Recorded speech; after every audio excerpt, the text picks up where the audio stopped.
Vote প্রক্রিয়া শেষ হতে না হতেই সবুজ আবির খেলায় মেতে উঠলেন তৃণমূল কর্মী সমর্থকরা। নমস্কার, আমি পিয়ালি, আপনারা দেখছেন হেডলাইন্স টুডে। আর এই মুহূর্তে আমি দাঁড়িয়ে রয়েছি হাওড়ার জগৎবল্লভপুরের অন্তর্গত জগৎবল্লভপুর 2 নম্বর গ্রাম পঞ্চায়েতের যে তৃণমূল কার্যালয় ঠিক তার সামনে। কিছুক্ষণ আগেই পঞ্চম দফা লোকসভা নির্বাচনের ভোট প্রক্রিয়ার কাজ শেষ হয়েছে এবং ঠিক তারপরেই শ্রীরামপুর লোকসভা কেন্দ্রের তৃণমূল কংগ্রেসের পক্ষ থেকে জগৎবল্লভপুরে বাজনা বাজিয়ে এবং সবুজ আবির মেখে একটি বিজয় মিছিল শুরু হয়।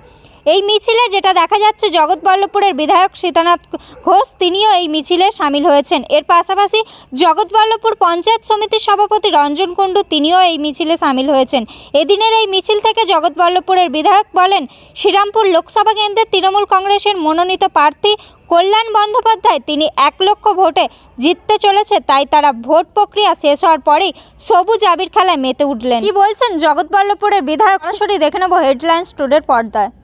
বিজয় মিছিল করছে, কর্মীরা চাইছে এই বিজয় মিছিল করছে। এবার বুঝে নাও কেমন ভোট হয়েছে, তো তোমরাই বুঝতে পারছো।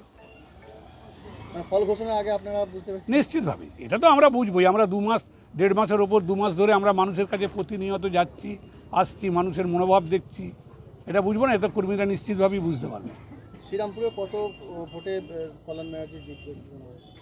দেখুন, 1 লাখ ভোটে তো 1 লাখের ওপর তো নিশ্চয়ই জিতবে, 1.5 লাখ 2 লাখও পেরিয়ে যেতে পারে। এখন যা ভোটের ফলাফল পরে আমরা যা দেখতে পাচ্ছি, 2 লাখও পেরিয়ে গেলে আশ্চর্য হবার কিছু নেই। 2 লাখও পেরিয়ে গেলে কত লিড দেবেন? জগৎবল্লভপুর থেকে কত লিড দেবেন? দেখুন, বিধানসভায় আমাদের 30,000 ভোটের লিড হয়েছিল। আমার ভোটের 30,000 ভোটের লিড হয়েছিল। আমাদের টার্গেট ছিল 30-এর অনেক বেশিতে যাওয়া। আমরা অনেক বেশিতে পৌঁছে গেছি অলরেডি। সংখ্যাটা এই মুহূর্তে বলছি না, 4 তারিখে বলবো।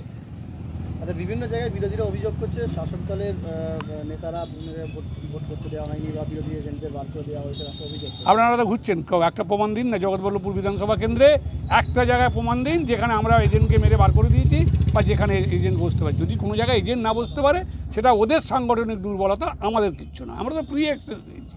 প্রার্থীরা প্রচুর প্রচার করেছে, এখানে বিজেপির প্রার্থী প্রচার করেছে, সিপিএমের প্রার্থী প্রচার করেছে, সবাই প্রার্থীরা প্রচার করেছে। ঠিক আছে।